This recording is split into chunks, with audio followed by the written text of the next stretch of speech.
अनमोल murder case की हम बात करते हैं, जिसके सुलझने की बजाय वो लगातार उलझता ही जा रहा है केस। अनमोल का परिवार जहां पुलिस की थ्योरी पर सवाल खड़े कर रहा है, वहीं अब इस मर्डर केस में एसएमएस का पेज भी आ गया है। अब सवाल ये उठने लगा है कि क्या एसएमएस से खुलेगा अनमोल की हत्या का राज।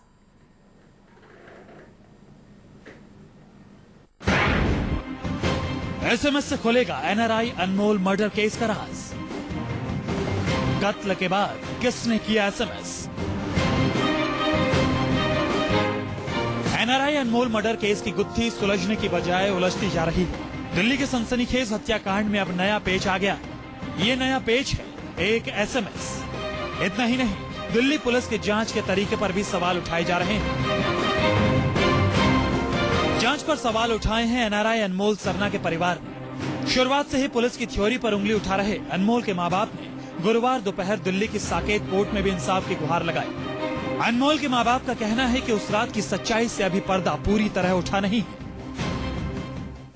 कोर्ट ने जो मुझसे पूछा कि आपको कैसे बिलीव है कि इन्होंने किया होगा, मैं पहली बात, मेरा बच्चा वहाँ जाना नहीं चाहता था। इन्होंने उसको जबरदस्ती बुलाया वहाँ पे फोन कर करके, जो कि उसके फोन रिकॉर्ड्स में भी आया है कि चिक्की के फोन्स बहुत बार आए उस दिन। दूसरा ये कि जब ये हो चुका था तो वो वहाँ से भागे क्यों? वो भागे, इसका मतलब कुछ हुआ है वहाँ। अगर कुछ हुआ था तो मुझे क्यों नहीं उसी टाइम उन्होंने फोन किया?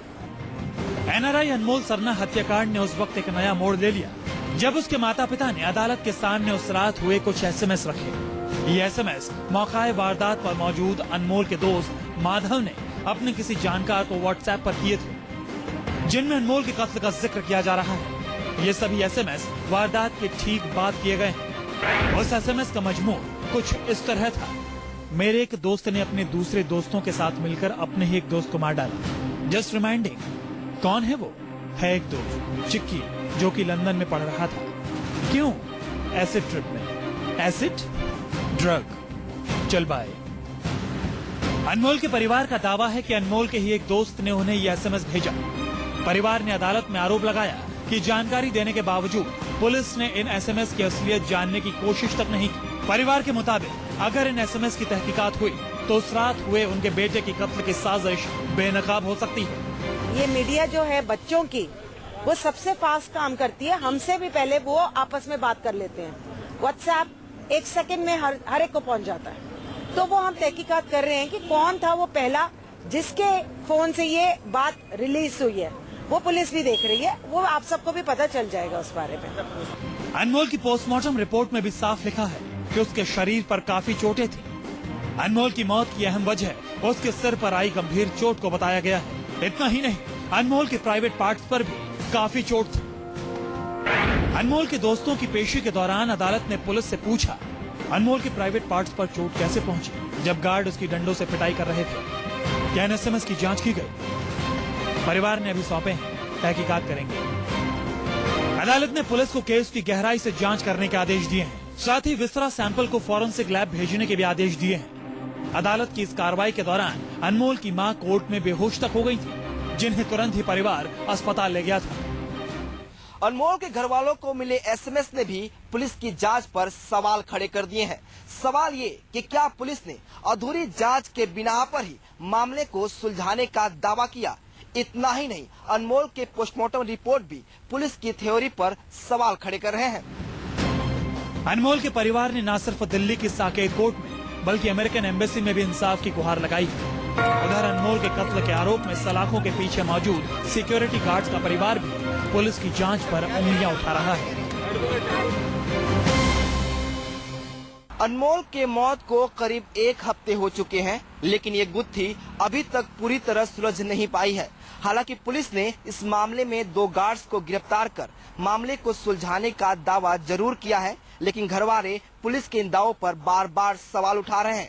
अनमोल के घरवालों का साफ कहना है कि सिर्फ 2 गार्ड्स ही नहीं, बल्कि अनमोल के चारों दोस्त भी अनमोल के मौत के लिए जिम्मेदार हैं। कैमरामैन मनीष खेर के साथ विनोद मिश्रा, दिल्ली, न्यूज़ 24।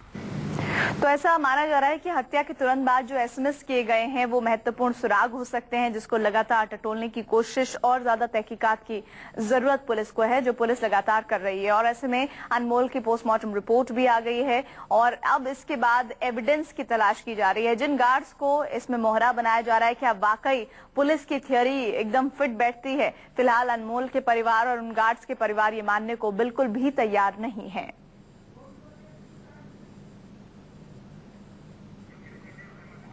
और न्यूज रूम से इस मामले पर बातचीत के लिए हमारे साथ हमारे संवाददाता जितेंद्र शर्मा जुड़ रहे हैं। जितेंद्र, कैसे ये एसएमएस महत्वपूर्ण सुराग हो सकते हैं अनमोल मर्डर केस में?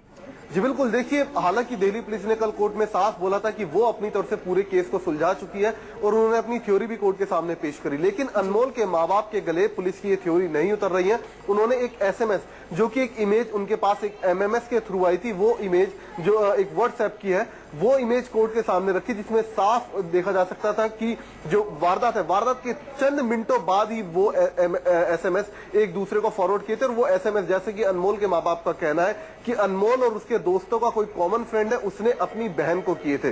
तो जिस तरीके से एसएमएस के अंदर बात की जा रही है कि अनमोल के दोस्तों ने अपने एक दोस्त को मार दिया और वो एसिड ट्रिप, तो इस तरीके के जो एसएमएस हैं उनके ऊपर जो अनमोल का परिवार है वो सवाल खड़े कर रहा है। उनका कहना है कि पुलिस को इन एसएमएस की जांच करनी चाहिए और ये पता लगाना चाहिए कि आखिरकार ये एसएमएस किसने और किसको क्यों किए थे, इसके पीछे की वजह क्या थी, क्या इन चारों दोस्तों ने इस बारे में कुछ अपने दोस्त को बताया था। तो कहीं ना कहीं उनके दिमाग में अभी भी शक चल रहा है, तो अपने शक को दूर कर लेना चाहते हैं, लिहाजा ये एसएमएस उन्होंने पुलिस को दिया और पुलिस अभी मामले की तफ्तीश कर रही है। जी अच्छा, इस एसएमएस में माधव नाम के एक लड़के का जिक्र आ रहा है जो ड्रग्स लेने की बात कर रहा है। फिलहाल क्या जानकारी है इस एसएमएस से संबंधित? जी बिल्कुल, देखिए, माधव भी उस वक्त इनके साथ ही मौजूद था और माधव भी वो शख्स था जो कि अनमोल और उसके दोस्त चिकी के साथ सेक्टर 18 से, नोएडा के सेक्टर 18 से ड्रग्स लेकर आया था, एलएसडी नाम की, और इन सभी ने साथ में ड्रग्स लिया था प्रनील के घर, अपने दोस्त के घर। तो फिलहाल अभी पुलिस मामले की तफ्तीश कर रही है और साथ ही जो माँ बाप है वो भी खुले रूप से या खुलकर ये नहीं बोलने को तैयार है कि आखिरकार किस शख्स ने एसएमएस अपनी बहन को किए। तो कहीं ना कहीं मामला अभी भी पर्दे के पीछे और पुलिस की यही कोशिश है जल्द से जल्द एसएमएस की जो गुत्थी है, ये जो रहस्य, इसको जल्द से जल्द सुलझाया जा सके ताकि पूरी असलियत जो है वो सामने आ सके। और साथ ही जिस तरीके से पोस्टमार्टम में अनमोल के प्राइवेट पार्ट्स पर जो चोट की बातें कही गई हैं, तो उसके ऊपर भी परिवार ने कोर्ट के अंदर क्वेश्चन रेज किया था। तो फिलहाल पुलिस इन तमाम एंगल से अभी भी जांच कर रही है। पुलिस का कहना है कि जांच का दायरा अभी पूरी तरीके से सीमित नहीं हुआ, जांच के दायरे को बढ़ाया गया और कुछ दिनों बाद पूरी असलियत सामने आ जाएगी। जी, और जैसा आप बता रहे हैं कि जो निजी अंग है अनमोल के, उस पर भी बहुत ज्यादा जख्मों के निशान है और कोर्ट में ये बात सामने आई है। कोर्ट ने पूछा भी है कि आखिर गार्ड्स ने जब डंडों से पिटाई की तो ऐसा कैसे हो गया। ऐसे में प्रश्न ये उठता है कि मर्डर तो एक बात था, मकसद था जो कातिल है उसका, साथ ही साथ दूसरा मकसद क्या बर्बरता भी दिखाना था शव के साथ?